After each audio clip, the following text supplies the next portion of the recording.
Hi guys, for today's video, so mao na pagmanta na ko guys no, gaandam ko og breakfast sa mga bata sa kong alaga.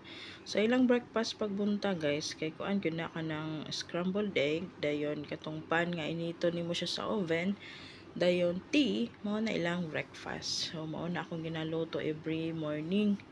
So mata ko 5:30 AM, andamon ako na, so pagka 6 AM ako na din silang pukawon, then kinahanglan mga 6:45 naa na sila sa ubos sa amoang building para mag-atang na sila sa driver para ihatod sila sa ilahang school. So ingana ang ato ang routine every morning.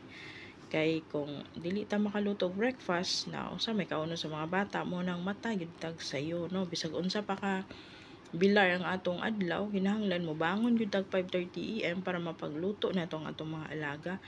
Kay may school man sila, so every Sunday to Thursday raman ilang klase, so naa kay pahuway.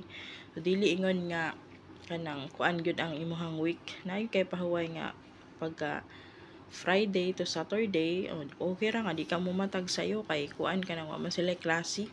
So kanang ting klase mata jud kag sayo, then mo na imong routine kada adlaw magluto jud ka og breakfast, then magluto kag tea or na sila kaunon, then napod sila imnon nga kuan kanang sa gitawag anay painit-init sa ilang tiyan.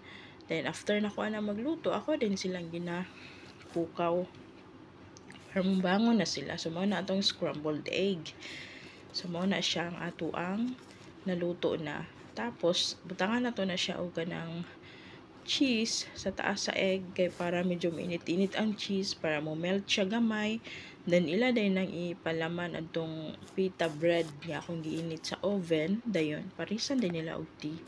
Then after din nila mukaon, mag-ilisan din sila uniform para maadto na sila sa school. So ingana lang kasimple ang ato ang buntag guys no, ingana kasimple ang atong life every morning. So mo na atong ginabuhat. So mahilig sila og cheese with egg. Ayan, cheese with egg or egg with cheese. Murag bali mo siguro to. So mao ni guys, pagka human na tong kuan na inom-inom din tag tea, gutangan na to gatas sa milk tea cha. Gutangan na to gatas sa tong tea, din napay sobra nga egg. Ato po nang hamhamon diha. Hala hamal inday, hamal nga. Kaon gyud inday. So mao na tong puhunan, kaon gyud tawag kaon kay di ta magpadala sa tong kakapoy din napita.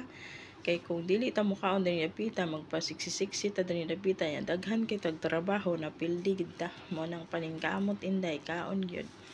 So pagkakuan na, pagka hapon-hapon na, naaman ko yung sobra nga minasa nga gihimo na ako cheese bread ganina, mo na akong gihimo na ko siya kuan pizza. Na ako na lang siya gihimong pizza, nagkuan kog mushroom, dayon mozzarella cheese, ako na lang pizza na lang siya. Actually napagay siya sobra, so inito na ko niya para ako pong kaunon. So mo na resulta sa tong pizza guys, hala nga. O dako kay tag nga mo gyud ang ato ang routine. Unay pagkaon nga kaon gyud ala basta inita na paso pa parang dapita. So as in dako kay akong nahimo mga pizza guys. Then as in lami siya kay humo kay ang pagkakuan sa dough, then daghan kay siya cheese.